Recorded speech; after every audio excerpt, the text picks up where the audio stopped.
Racikan Berita. Bismillahirrahmanirrahim. Assalamualaikum warahmatullahi wabarakatuh. Terima kasih saya sampaikan kepada rekan-rekan media yang sudah memenuhi undangan kami, sebagaimana undangan yang baru semalam mungkin ya disampaikan. Alhamdulillah pada hari ini, hari Kamis tanggal 5 Juni 2025, kami dari tim advokasi anti kriminalisasi ulama dan aktivis menyelenggarakan konferensi pers, terutama menyikapi rilis yang disampaikan oleh Kabid Humas Polda Metro Jaya berkaitan dengan perkembangan penyelidikan kasus yang berdampak pada klien kami, yang hari ini salah satunya hadir adalah Pak Roy Suryo. Dan alhamdulillah sebelum memulai kami perkenalkan bahwa di tim ini ada sejumlah advokat sekitar 60, tapi hari ini yang hadir bersama kami saya sebutkan di sebelah kiri saya ada Bang Azam Khan. Beliau bagian dari tim advokasi dan sekaligus sekjen tim pembela ulama dan aktivis, dan nanti akan mengupdate advokasi yang berkaitan dengan permintaan untuk melakukan gelar perkara khusus di Biro Wasidik Mabes Polri. Kemudian di sebelah kiri ada Bu Kurnia Triroyani, sarjana hukum. Beliau juga salah satu advokat yang bareng-bareng menangani atau mengadvokasi Dr. Roy Suryo, Dr. Rismond dan yang lainnya. Dan hari ini juga beliau nanti kami minta untuk memberikan respon terhadap statement dari, saya katakan pejabat ya, karena penasihat Kapolri yang cenderung bias dan multitafsir, bahkan seperti mengumbar ancaman kepada publik dengan menyebut akan banyak tersangka dalam kasus ini. Dan kemudian ada rekan saya Bung Fitran Sahdeli, sarjana hukum, juga bagian dari tim advokasi, dan ada juga dari sejumlah aktivis yang juga hadir bersama kami, ada Bang Ruslah Effendi dan yang lainnya. Kemudian di sebelah kanan saya ini bukan Patih Gajah Mada ya, tapi namanya mirip ya, Bang Jahmada Girsang, sarjana hukum. Beliau nanti juga akan menyampaikan pembacaan rilis resmi dari kami tentang sikap kasus ini akan seperti apa, sehingga setidaknya masyarakat mendapatkan dua perspektif, tidak hanya dari versi Polda Metro Jaya atau Barreskrim Mabes Polri, tapi juga masyarakat bisa mendapatkan informasi versi kami yang kami memang mengalami, melihat ya, dan merasakan langsung, karena kami adalah tim advokasi yang mendampingi sejumlah pihak yang diundang oleh Polda Metro Jaya dalam surat undangan klarifikasi. Kemudian ini adalah artis kita, pejuang kita, Pak Roy Suryo Notodiprojo. Beliau ini ya, aplausnya ya, Kidalang ya, bisa saja kita sebut beliau Kidalang, yang dengan sederhana mampu menjelaskan kepada kita apa sih perbedaannya identik dan tidak identik dikaitkan dengan 3 ijazah yang salah satunya milik Saudara Joko Widodo, yang kesimpulannya juga tidak identik ya. Makanya nanti kita ingin tahu kalau versi tidak identiknya Kidalang Roy Suryo Notodiprojo itu kita jelas, gamblang, mudah paham. Tapi sampai hari ini ya tidak identiknya versi ya Direktur Tindak Pidana Umum Barreskrim Mabes Polri, Brigjen Pol Juhandani Rorjopuro, sampai hari ini kita tidak tahu yang dimaksud identik tidak identiknya itu yang seperti apa. Kemudian di sebelah kanan ada ya senior kita ya, Bang Medi Juniarto, sarjana hukum, adalah bagian dari tim advokasi juga. Dan Bang Medi ini yang sudah sejak lama juga menyampaikan pandangan bahwa semestinya kasus di Polda ini tidak dilanjutkan atau ditunda, karena harusnya Polda Metro Jaya mematuhi Perma nomor 1 tahun 1956 yang intinya kalau masih bergulir gugatan perdata terkait sengketa hak, yakni hak atas ijazah tadi benar punya Jokowi atau bukan, apakah dia punya hak terhadap isi dari ijazah itu, kan sedang dipersengketakan di 2 pengadilan sekaligus. Yang pertama Pengadilan Negeri Surakarta, yang kedua di Pengadilan Negeri Sleman. Tapi ya karena logika kekuasaan itu kadang-kadang mengesampingkan ya hukum dan logika nalar sehat kita. Tetapi tetap kita sampaikan bahwa semestinya kasus ini ditunda sampai ada putusan pengadilan yang berkekuatan hukum tetap dari 2 perkara perdata, dan mungkin juga akan ada perkara-perkara perdata lainnya. Dan yang kita anggap, kita tuakan dan sebagai Dewan Penasihat kita, Dr. Ahmad Yani SHMA, ya Bang Yani selaku tuan rumah. Terima kasih Bang Yani sudah menyiapkan kantornya, ya Sai and Partner, yang hari ini kita bisa menyampaikan rilis pada kesempatan kali ini. Baik, saya mulai. Yang pertama, kami ingin tegaskan bahwa dalam konteks penanganan perkara dugaan pidana pencemaran dan fitnah yang dilaporkan oleh Saudara Joko Widodo pada 30 April 2025 sampai hari ini tahapannya baru sebatas klarifikasi. Buktinya adalah klien-klien kami sampai hari ini belum pernah dipanggil oleh polisi sebagai saksi, belum pernah. Yang ada klien kami baru diundang. Jadi bunyi suratnya adalah undangan klarifikasi, bukan panggilan polisi. Sebab kalau mengacu KUHP, prosesnya kan diawali panggilan 1, panggilan kedua, dan seterusnya. Jadi kami tegaskan bahwa hari ini proses yang sedang berjalan di Polda Metro Jaya itu belum jauh kemana-mana, baru klarifikasi. Dan kami sampaikan bahwa klarifikasi yang dimaksud itu pun belum memenuhi kualifikasi. Kenapa? Karena klien kami, terutama di Pak Roy Suryo, Pak Rizwan Hasyolan Sianipar, itu tidak pernah dijelaskan oleh penyidik peristiwa apakah yang disebutkan dalam undangan klarifikasi di 26 Maret 2025 sebagai dasar Saudara Joko Widodo membuat laporan polisi di Polda Metro Jaya. Makanya menjadi punya hak konstitusional, bahkan kewajiban hukum bagi klien kami, Pak Roy dan Pak Rizwan dan yang lainnya, untuk tidak menjawab peristiwa yang tidak diketahui, dilihat, dan dialami sendiri. Karena kalau kita dipanggil untuk dimintai keterangan sebagai saksi, itu kan harus sesuai dengan apa yang dimaksud dalam ketentuan pasal 1 angka 26 KUHP atau Kitab Undang-Undang Hukum Acara Pidana, bahwa saksi itu adalah orang yang melihat, mendengar, dan mengalami sendiri sebuah peristiwa sehingga dia bisa menerangkan peristiwa itu kepada penyidik. Itu yang pertama. Yang kedua, kami juga harus tegaskan ada dua peristiwa hukum yang berbeda. Tidak boleh dikait-kaitkan. Ini berjalan masing-masing. Yang pertama adalah peristiwa DUMAS atau aduan masyarakat yang disampaikan oleh Tim Pembela Ulama dan Aktivis di 6 Desember 2024 yang kemudian ditingkatkan menjadi laporan informasi yang ditindaklanjuti dengan sejumlah undangan klarifikasi juga. Jadi klarifikasi DUMAS di Barreskrim Mabes Polri itu berkaitan dengan adanya aduan dari Tim Pembela Ulama dan Aktivis yang ditandatangani oleh Profesor Dr. Egy Sujana SH MSI, juga sejumlah anggota yang lainnya, misalkan Pak Rizal Fadilah juga ikut, ya, kemudian Pak Azamkan selaku sekjen dan yang lainnya, bahkan aktivis juga ikut mendampingi, Pak Rustam Effendi juga kan. Nah, itu adalah kasus atau peristiwa yang berbeda dengan kasus yang dilaporkan oleh Saudara Joko Widodo. Kasus di Barreskrim Mabes Polri adalah DUMAS yang sebenarnya keinginan kawan-kawan TPUA saat itu langsung menjadi LP Pro Justisia.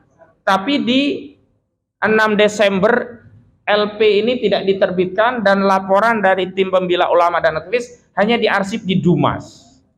Baru ditindaklanjuti setelah ada laporan Saudara Joko Widodo 30 April di mana di 6 Mei 2025 mulai ada panggilan klarifikasi, termasuk Bang Medi Juniarto kalau tidak salah juga di 6 Mei 2025 bareng juga dengan Bang Rizal Fadilah 6 Mei. Kemudian Bang Rizal Fadilah 8 Mei-nya dipanggil Polda Metro Jaya untuk memenuhi undangan klarifikasi, tapi qadarullah malamnya kecelakaan itu.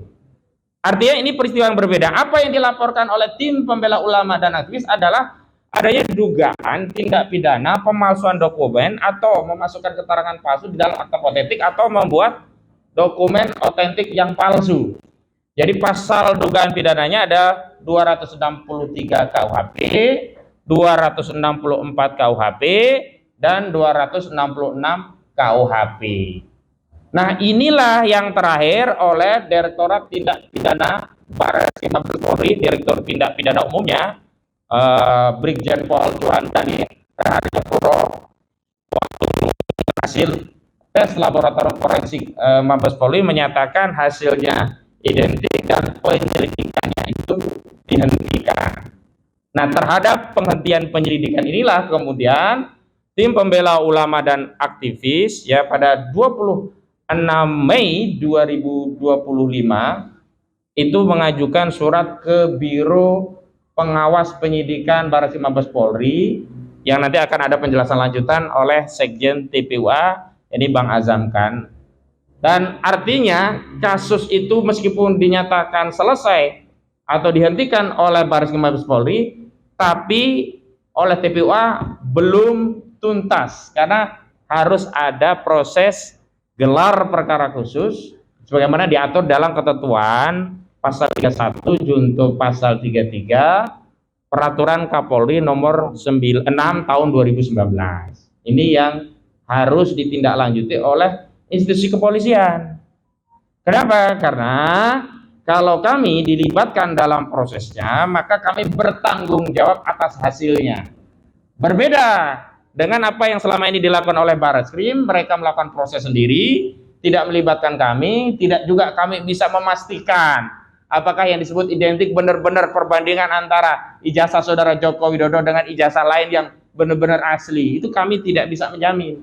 Sehingga saat pengumuman yang disampaikan oleh Barreskrim Mabes Polri, kami memang menyampaikan penolakan. Kenapa? Karena prosesnya tidak transparan, jadi hasilnya tidak kredibel dan tidak akuntabel. Itu yang berkali-kali kami sampaikan bahwa keraguan atau yang kami sanksikan bukan terkait peralatan, bukan terkait teknologi, bukan terkait materi, tapi terkait ya kredibilitas dan reputasi institusi Polri. Mohon maaf, saya harus spill kasus Brigadir Joshua Huta Barat yang sebelumnya dirilis oleh Barreskrim Mabes Polri sebagai kasus tembak menembak.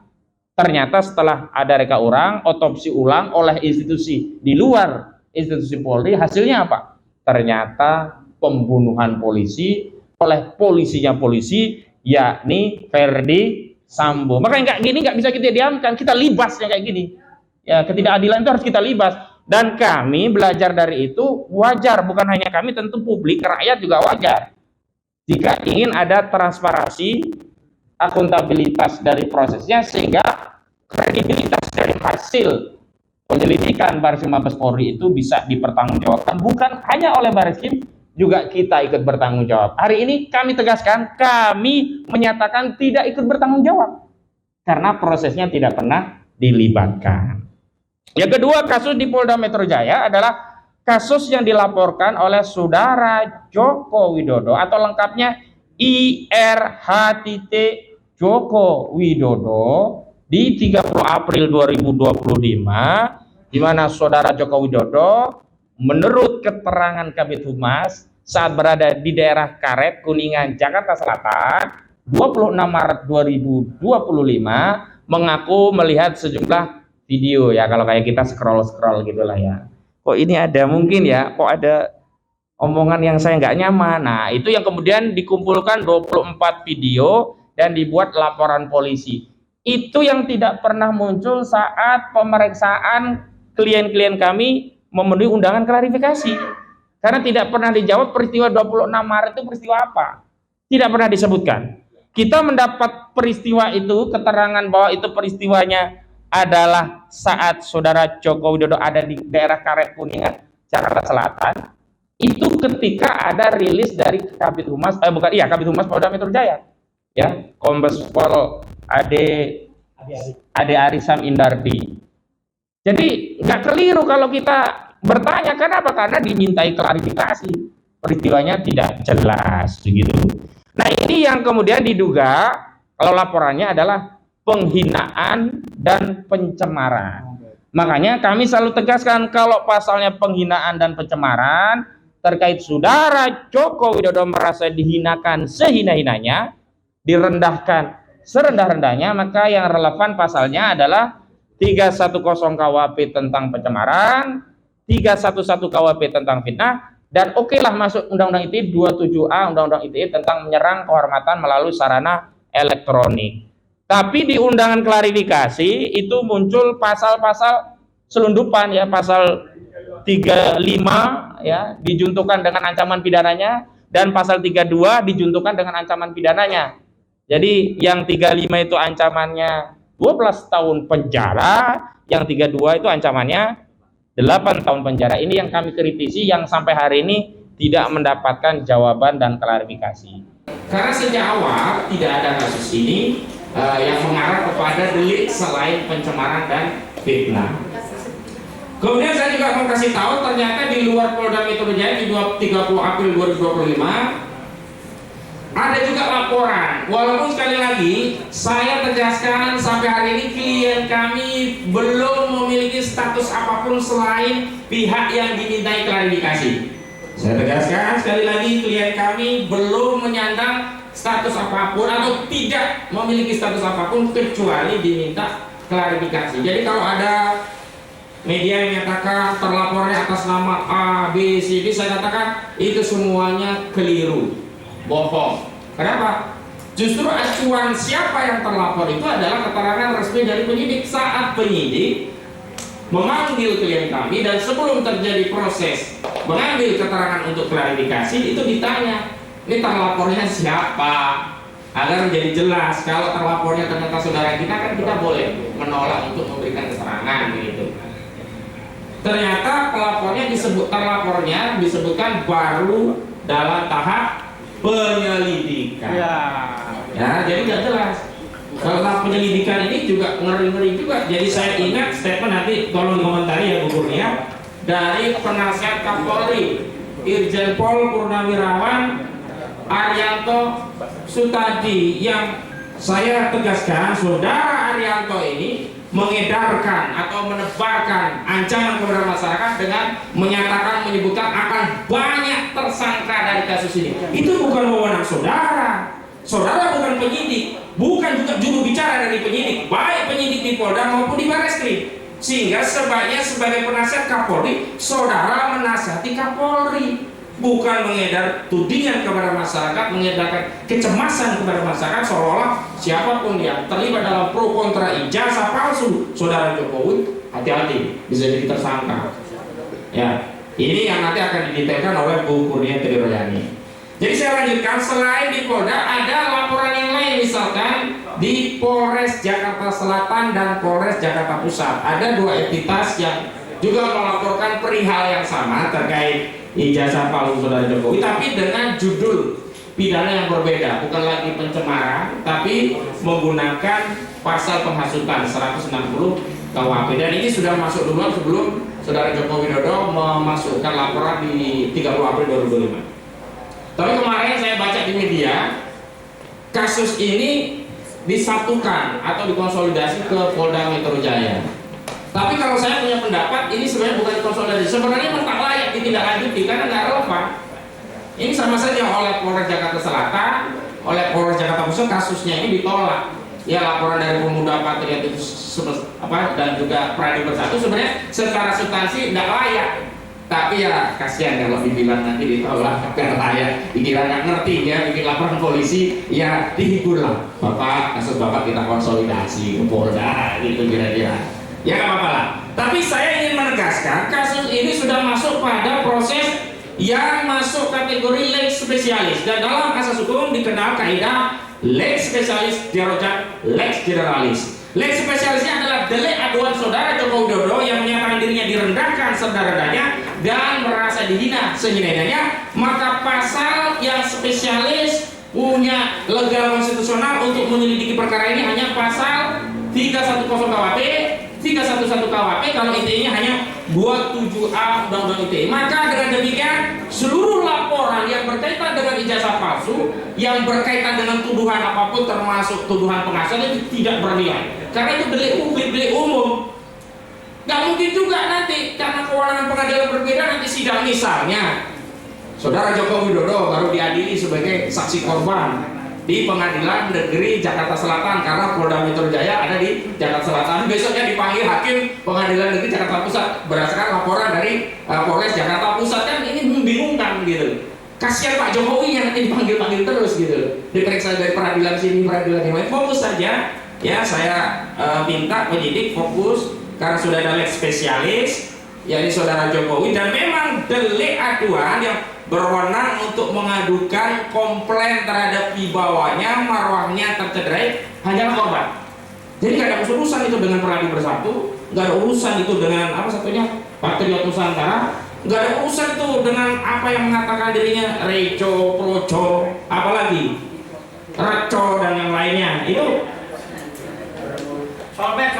Solmed ya, itu nggak punya nilai. Makanya ini hanya punya nilai apa bikin gaduh di masyarakat saja.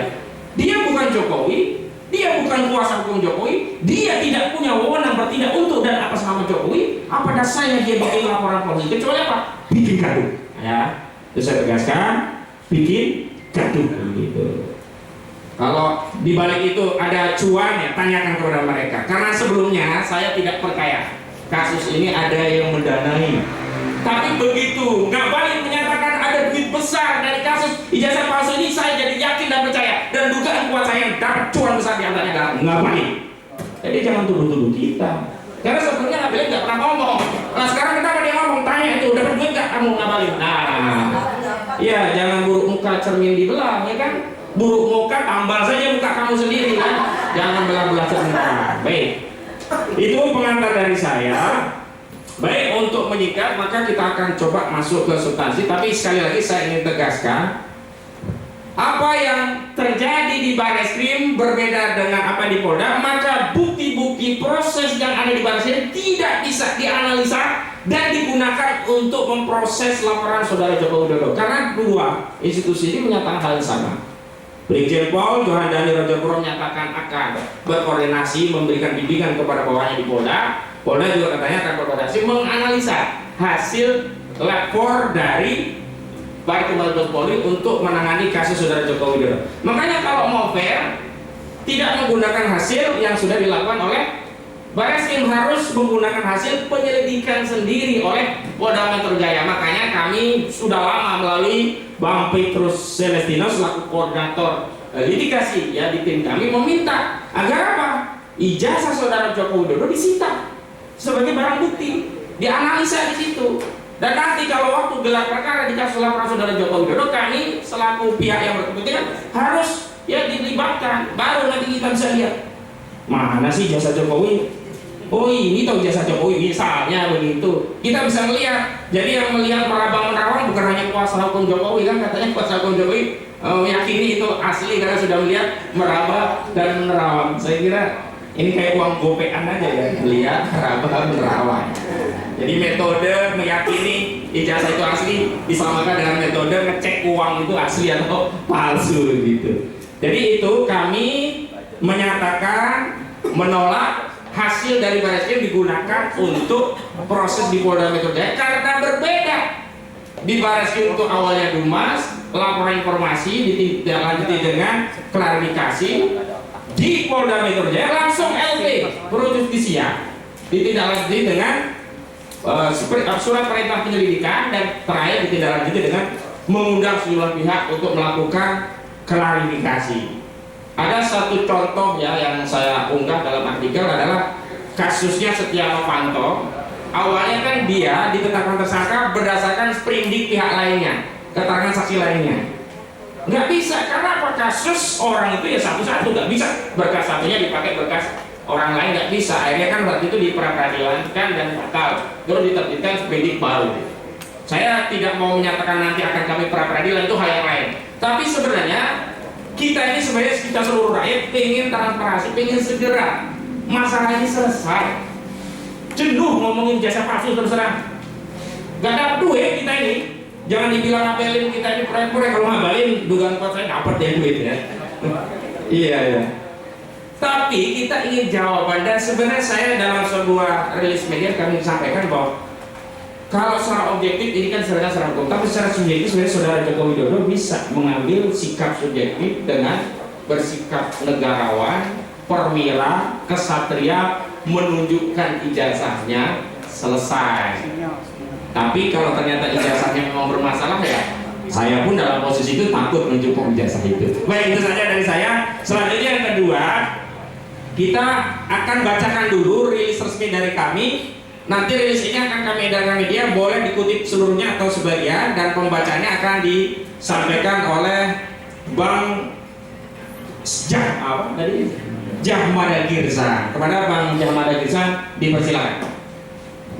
Terima kasih dengan untuk lengkapnya agar ini tertib, kami akan bacakan press release yang disampaikan oleh rekan polisi tadi agar hal ini bisa terkoordinir dengan baik dan dibaca oleh halayak ramai. Laporan polisi dugaan penyamaran dan fitnah yang diajukan saudara Joko Widodo di Polda Metro Jaya baru sebatas undangan klarifikasi seperti yang nyatakan oleh tadi rekan polisi. Sehubungan dengan keterangan yang disampaikan oleh Kepala Bidang Hubungan Masyarakat Polda Metro Jaya, Kombes Adi Ari Syam Idradi, yang mengatakan telah 29 saksi yang diperiksa terkait kasus fitnah ijazah palsu Joko Widodo Kamis 22 Mei yang lalu. Tim advokasi anti kriminalisasi akademis dan aktivis selanjutnya cukup disebut tim advokasi menyampaikan sikap dan tanggapan sebagai berikut. Ada 4 poin. Pertama, tim advokasi menegaskan kepada publik dan kepada aparat kepolisian bahwa tahapan pemeriksaan kasus yang dilaporkan oleh saudara Joko Widodo baru sampai pada tahap klarifikasi. Jangan lupa klarifikasi, itu penting. Hal ini dibuktikan dengan adanya undangan klarifikasi kepada sejumlah pihak, termasuk yang diajukan kepada Pak Roy Suryo, Resman Syanipar, Rijal Fadila, Kurnia Triyorani, Tauzia, Ibu Tifa lah ya, Korinalia, Tias Yuma, Damai Hari Lumis, Rustam Effendi, hingga rekan Egy Sujana. Sampai saat ini belum ada satu pun panggilan polisi yang ditujukan kepada sejumlah pihak, khususnya kepada pihak-pihak yang telah dilakukan klarifikasi tersebut melalui undangan klarifikasi yang diterbitkan oleh Polda Metro Jaya. Maksudnya belum ada panggilan kelanjutan. Ini baru undangan. Sejujurnya undangan boleh hadir, boleh tidak, karena namanya juga undangan. Kedua, tim advokasi menegaskan kepada publik dan kepada aparat kepolisian bahwa penyidikan kepada aduan masyarakat di Humas Direktorat Tindak Pidana Umum Bareskrim Polri yang diadukan oleh TPUA berbeda dengan penyidikan perkara polisi LP Saudara Joko Widodo di Reskrimum Polda Metro Jaya. Dasar hukum proses Bareskrim adalah Dumas di TPUA tanggal 6 Desember 2004 yang ditingkatkan menjadi laporan informasi nomor LI 39 dan seterusnya di Tipidum pada tanggal 9 April 2025 atas nama pengadu Profesor Dr. Egy Sujana SH MSI, dan kemudian diterbitkan surat perintah penyidikan nomor SP Lidik 1007 dan seterusnya di Tipidum pada tanggal 10 April 2025 adalah penyelidikan perkara dugaan pidana pemalsuan dokumen, pemalsuan akta otentik, dan memalsukan keterangan palsu ke dalam sebagaimana dimaksud dalam pasal 263, 264 dan pasal 266 KUHP. Itu pasalnya.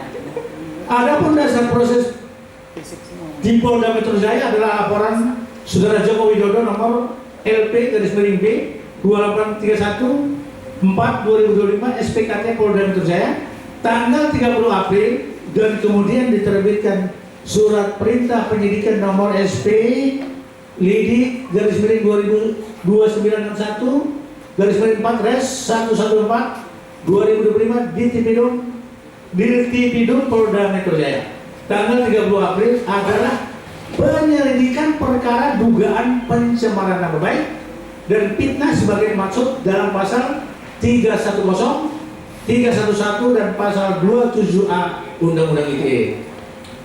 Karena itu, tim advokasi menegaskan bahwa seluruh proses dan bukti dalam penyidikan dugaan pidana di Bareskrim Polri tidak dapat digunakan memproses dugaan tidak pidana pencemaran nama baik atau fitnah yang saat ini perkaranya diselidiki Polda Metro Jaya. Ketiga, tim advokasi menegaskan kepada publik dan kepada aparat kepolisian bahwa untuk melanjutkan proses penyelidikan perkara dugaan pidana pencemaran nama baik dan fitnah, maka penyidik Polda Metro Jaya harus segera menyita dokumen milik pelapor saudara Joko Widodo sebagai bukti sekaligus klarifikasi kepada sejumlah pihak yang berkaitan dengan ijazah pelapor saudara Joko Widodo, termasuk tapi tidak terbatas melakukan pemeriksaan terhadap kepala SD tempat Joko Widodo bersekolah, kepala SP SMP tempat Joko Widodo bersekolah, kepala SMA tempat Joko Widodo bersekolah, rektor Universitas Gadjah Mada atau UGM, dekan Fakultas Kehutanan UGM, hingga Kasmujo yang sebelumnya diklaim sebagai dosen pembimbing skripsi Joko Widodo. Keempat, tim advokasi menegaskan kepada publik dan kepada aparat kepolisian bahwa kasus dugaan pidana pemalsuan dokumen jasa palsu Joko Widodo, pemalsuan akta otentik dan pemalsuan keterangan palsu ke dalam otentik sebagaimana dimaksud dalam pasal 263 KUHP, 264 dan 266 KUHP yang dilaporkan oleh TPUA belum tuntas dan tidak dapat dihentikan secara sepihak oleh Barreskrim Polri. Karena TPUA sedang mengajukan permohonan gelar perkara khusus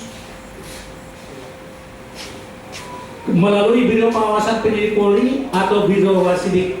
Karena itu, semua pihak diminta untuk bersabar hingga terselenggara proses gelar perkara khusus nanti. Diimbau agar tidak gegabah menyampaikan pernyataan bersifat prematur dan yang simpang siur. Oleh sebab itu, kita konsentrasi kepada press release yang diturunkan oleh tim advokasi hari ini. Demikian rilis media yang sampaikan. Jakarta 5 Juni 2005, tim advokasi anti kriminalisasi akademis dan aktivis. Terima kasih. Terima kasih Bang Jamal Mirza. Itu adalah sikap kami pada prinsipnya sudah kami bacakan dan sudah kami jelaskan. Selanjutnya tadi di akhir kita menyatakan bahwa penyelidikan di Barreskrim terkait kasus dugaan ijazah palsu Jokowi itu belum tuntas karena TPUA sedang mengajukan permohonan gelar perkara khusus. Karena itu saya minta Sekjen TPUA yang anggota tim advokasi juga Bang Azamkan untuk menjelaskan bagaimana perkembangan terakhir surat permohonan gelar perkara khusus itu. Kepada Bang Azamkan, persilakan. Terima kasih. Bismillahirrahmanirrahim. Assalamualaikum warahmatullahi wabarakatuh.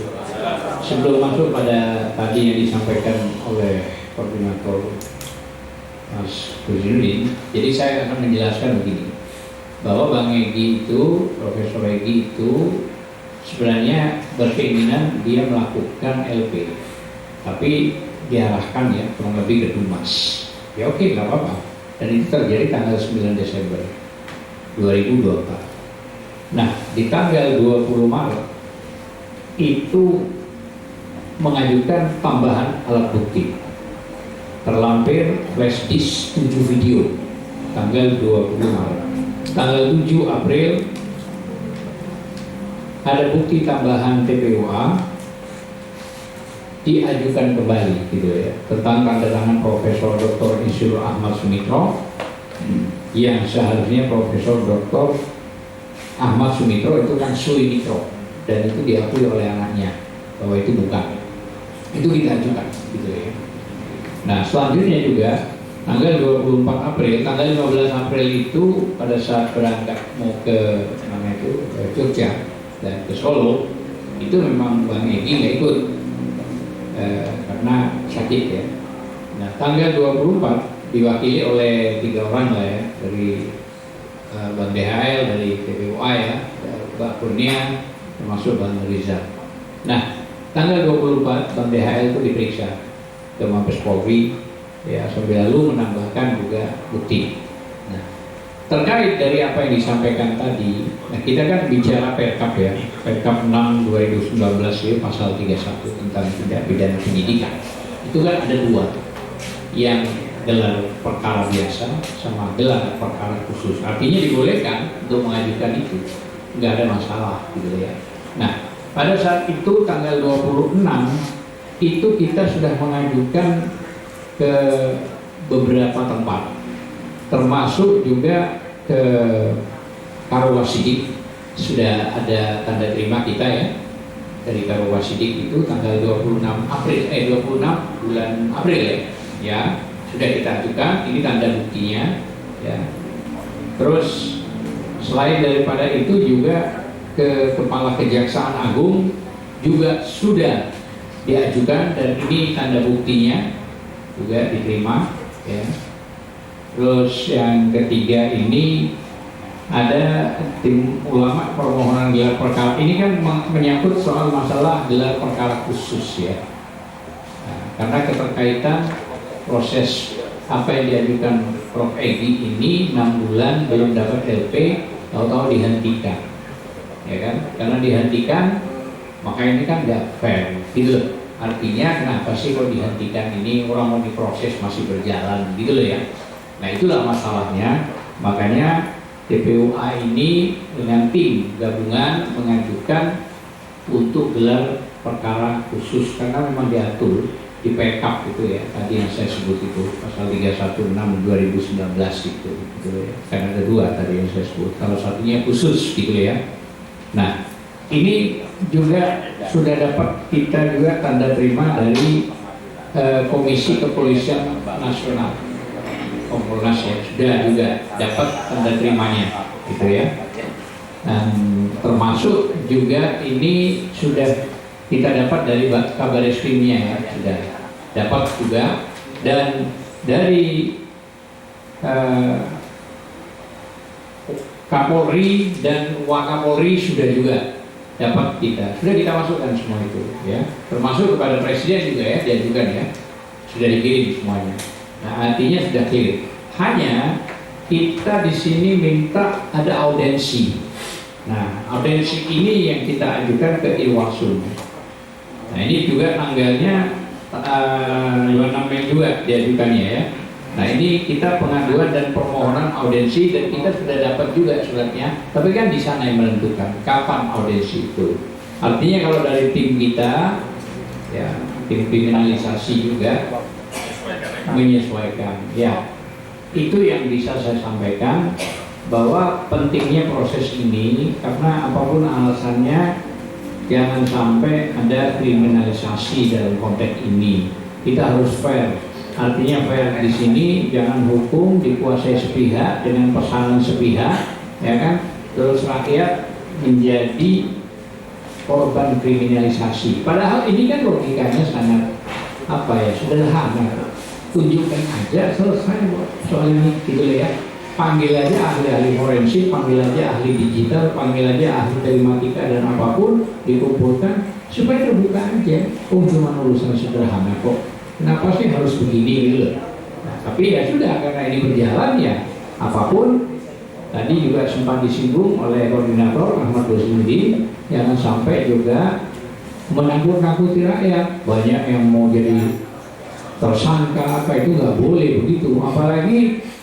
Apalagi ini yang pernah dilihat di salah satu stasiun televisi, salah satu yang menunjukkan bergol itu sudah tidak pada tempatnya. Dan itu kan pengancaman, itu nggak boleh begitu.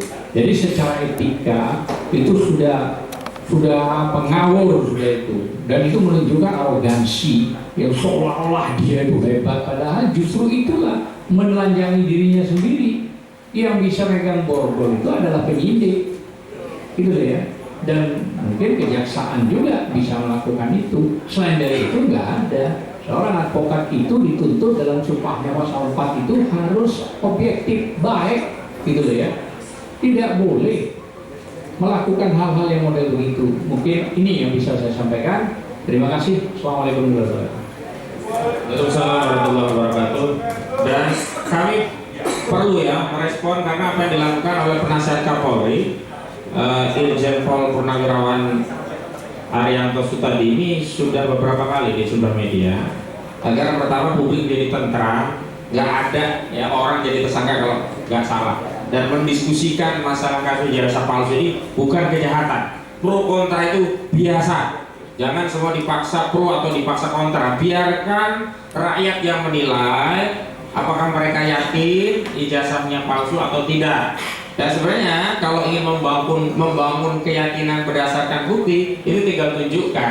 Kalau narasi ya memang masyarakat tidak mudah untuk mempercayai narasi. Saya kasih ilustrasi demikian ya. Kita tidak mungkin sampai ke puncak gunung melewati rute pendakian yang sudah terbukti gagal. Maksud saya adalah, kalau kita ingin meyakinkan publik ijazah itu asli, maka kita tidak boleh menempuh rute untuk meyakinkan publik dengan pola, cara, atau mekanisme yang terbukti sudah gagal. Apa itu? Untuk membuktikan ijazah Jokowi asli dengan cara mempidanakan orang. Ini sudah terbukti kasus Bambang Tri dan Gus Nur, itu kan dipidana. Harapannya kan publik menjadi yakin, oh ijazah Jokowi kan asli. Apa buktinya? Gus Nur, Bambang Tri di penjara. Kan nggak nyambung dan nggak bisa memberi keyakinan. Maka hari ini jangan mengambil rute itu untuk kedua kalinya, itu udah gagal.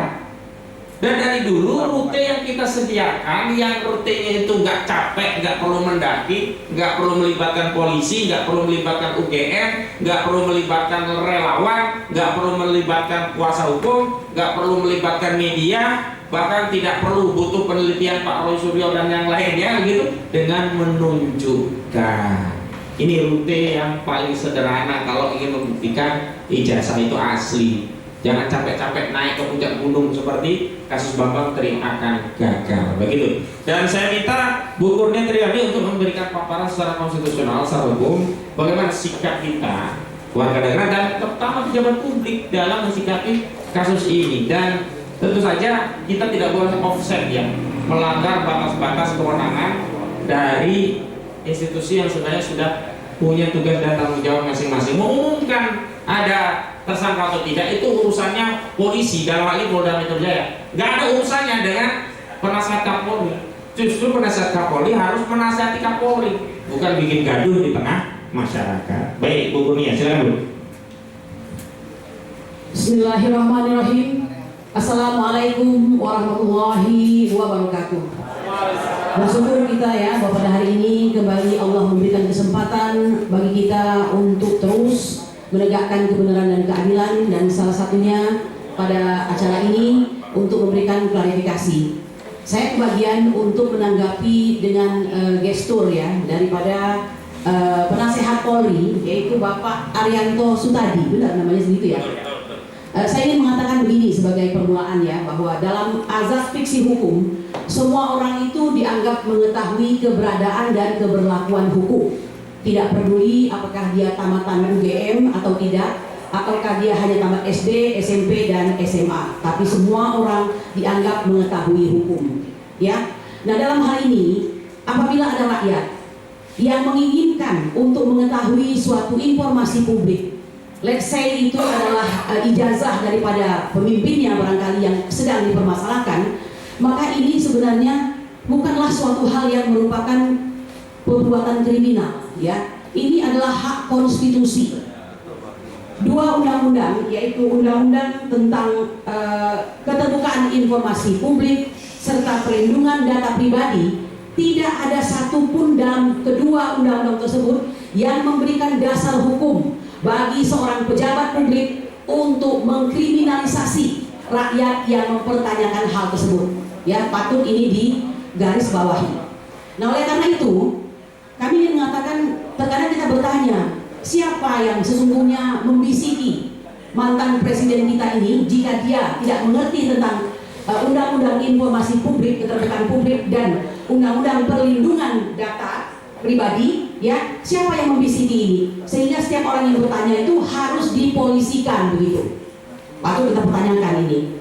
Nah, mengenai Bapak Arianto Sutadi ini, memang kalau kita tonton ya acara debat, kemudian diskusi di televisi, ini apa yang beliau sampaikan ini menyakiti hati rakyat.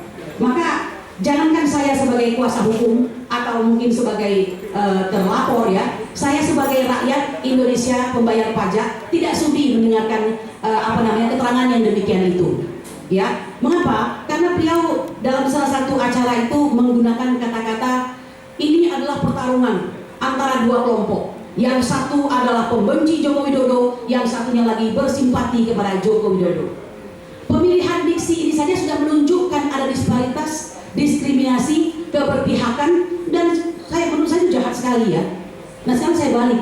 Bagaimana kalau saya katakan ke Bapak ya, bahwa kata-kata yang menyatakan bahwa ini adalah merupakan perseteruan antara dua kelompok, saya tambahkan ini ya, yaitu orang yang membenci kezoliman Jokowi, yang satunya lagi saya tambahkan kelompok yang bersimpati pada kezoliman Jokowi. Enak nggak didengar? Enggak kan? Jadi gunakanlah kata-kata ya, yang kata-kata itu tidak Anda gunakan untuk membela atau berpihak, tapi lakukan tugas Anda yang pada saat ini adalah sebagai penasehat ahli Kapolri. Namanya saja ahli, berarti kan di atas orang rata-rata begitu ya. Apalagi yang dinasehati adalah Kapolri begitu.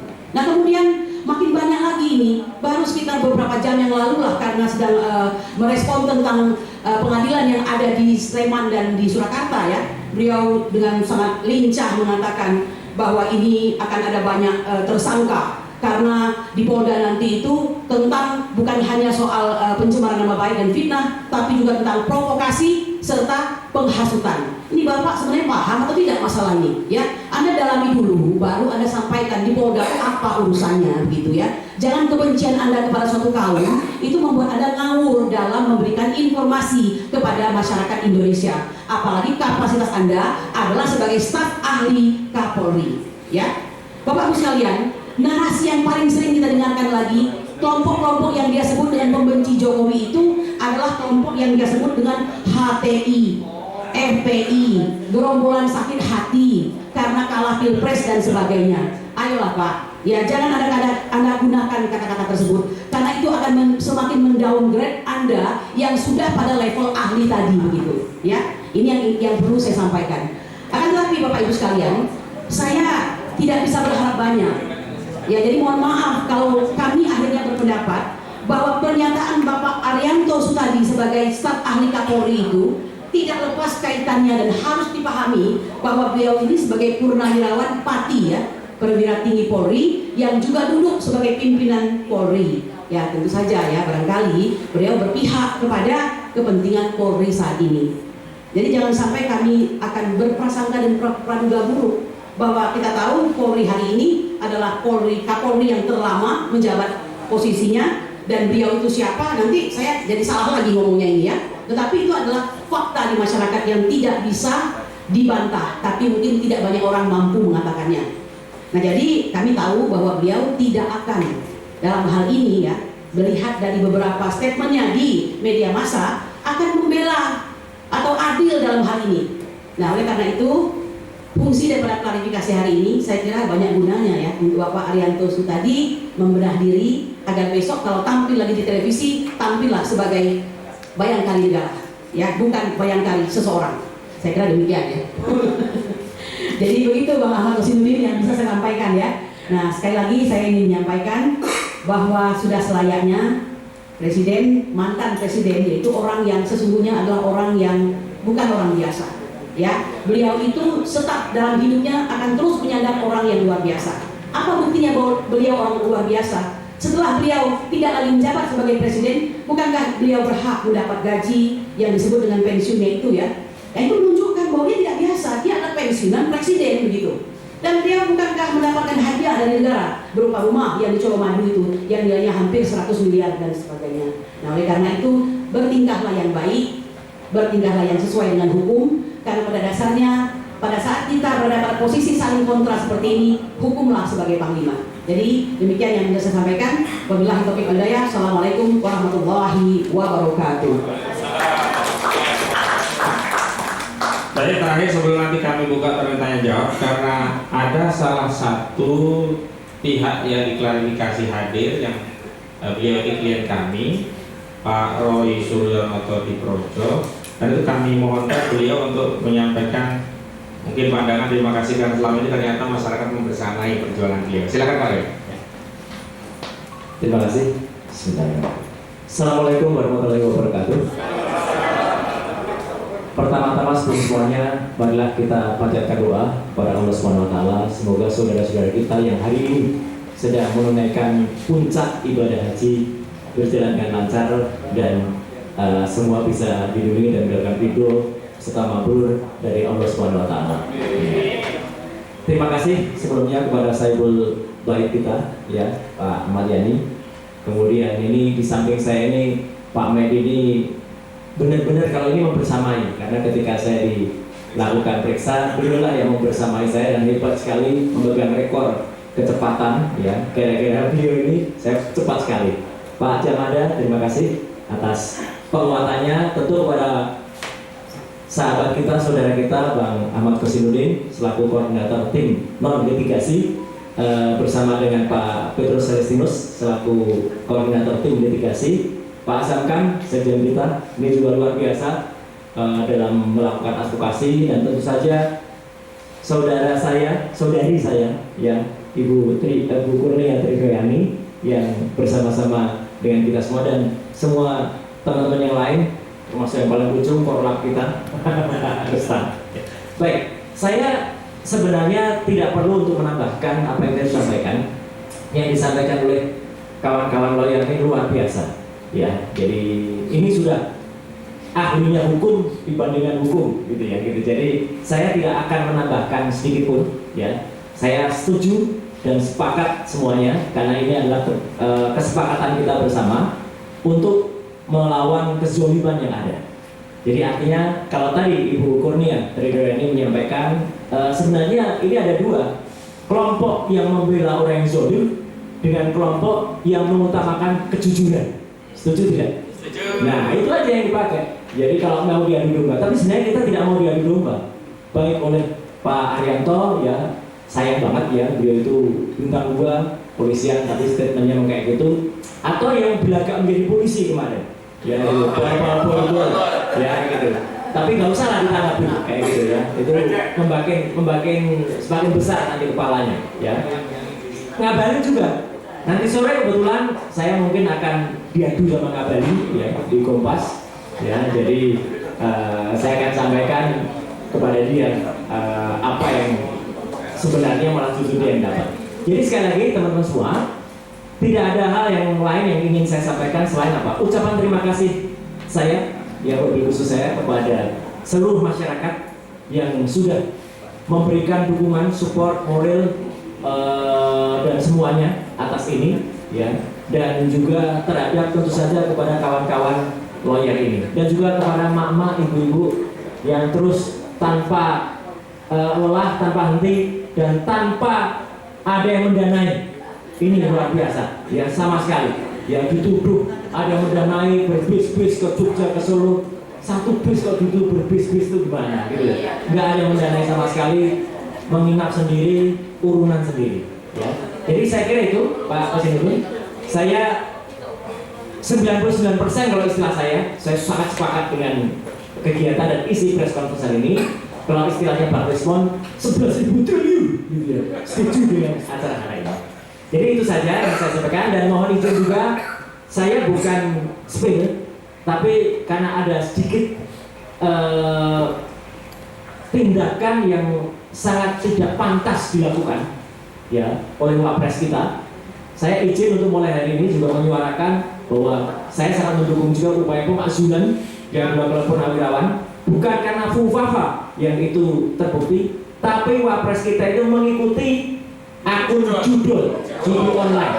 Bukan hanya satu, saya temukan 3 akun judul.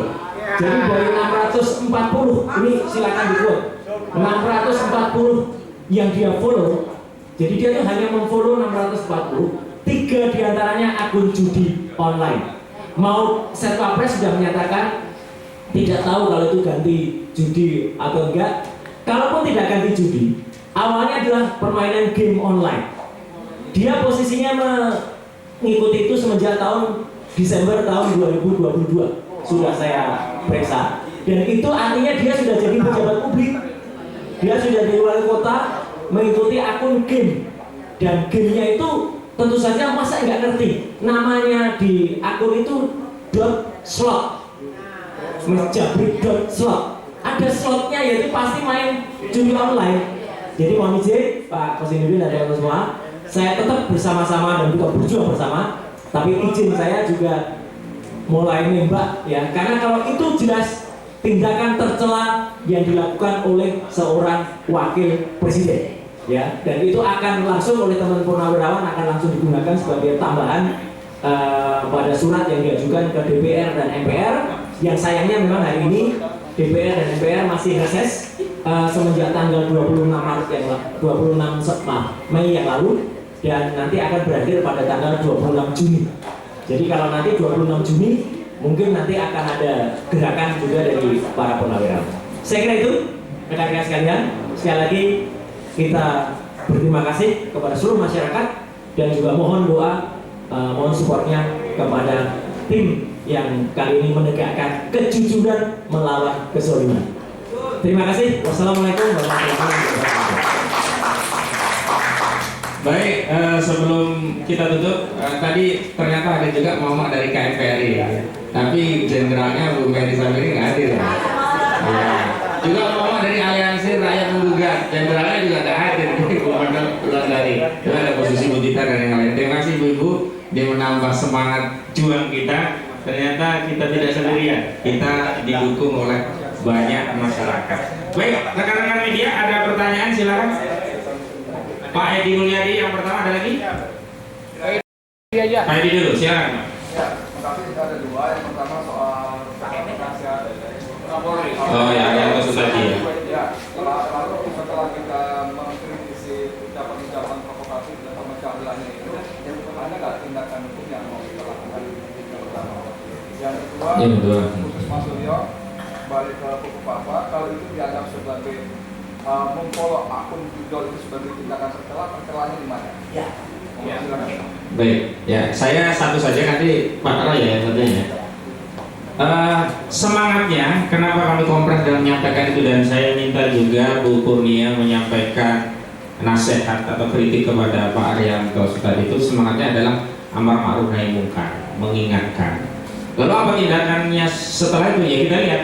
Mudah-mudahan dengan diberi nasihat terbuka seperti ini, beliau bisa mengukur diri, mawas diri, dan introspeksi diri, sehingga ke depan statementnya menggunakan ungkapan atau bahasa narasi-narasi yang menyatukan, meneduhkan, memberikan solusi, bukan sebaliknya ya, membuat masyarakat justru khawatir atau cemas. Walaupun saat ini saya yakin masyarakat tidak peduli dengan statement seperti itu, tapi sebagai sebuah bangsa yang besar, alangkah eloknya jika para pejabat, apalagi kelasnya penasihat Kapolri, itu mendidik rakyat dengan statement yang beradab, bermartabat, dan menyejukkan. Itu ya Pak Edi Mulyadi.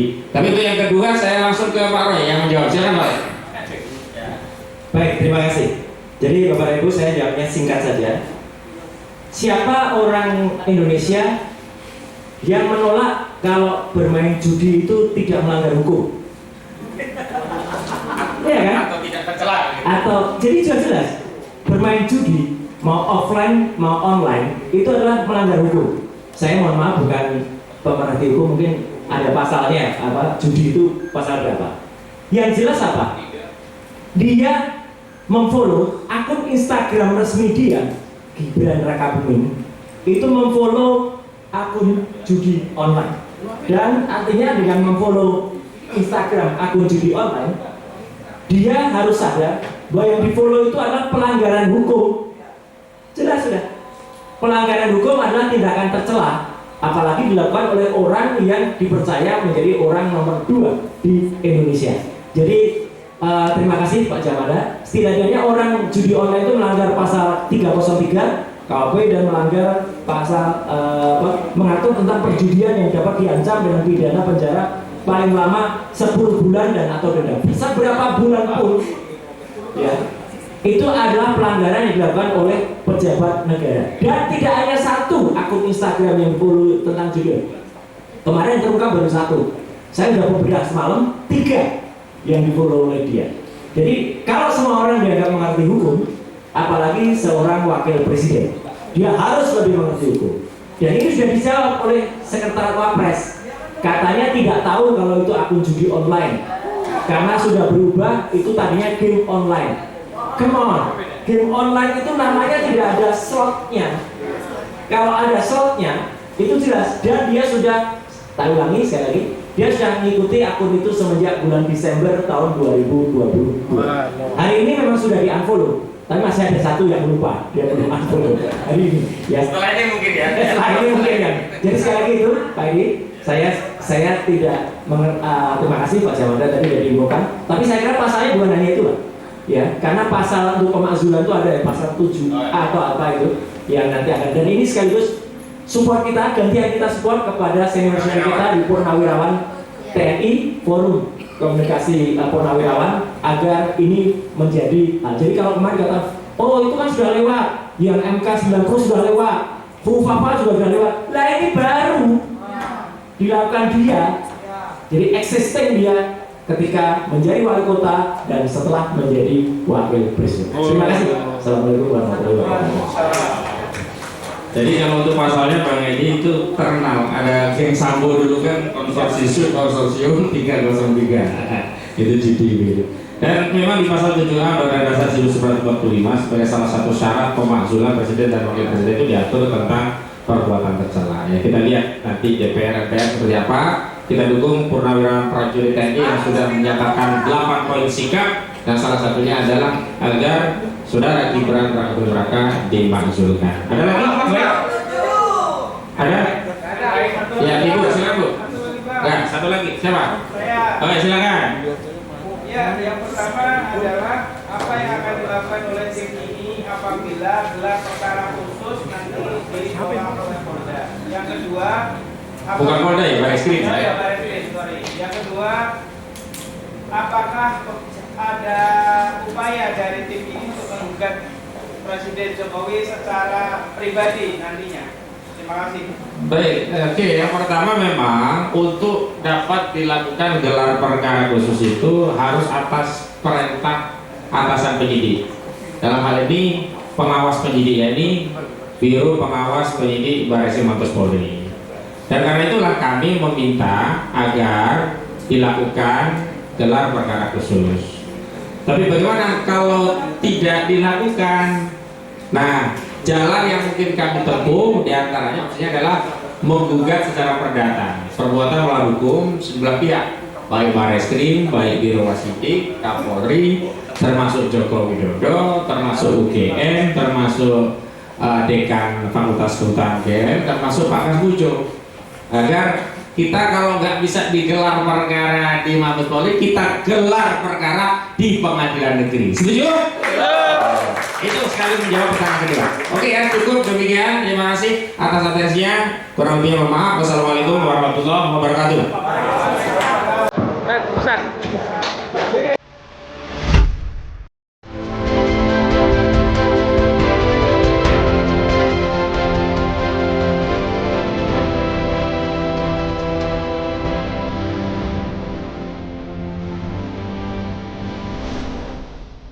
Racikan Berita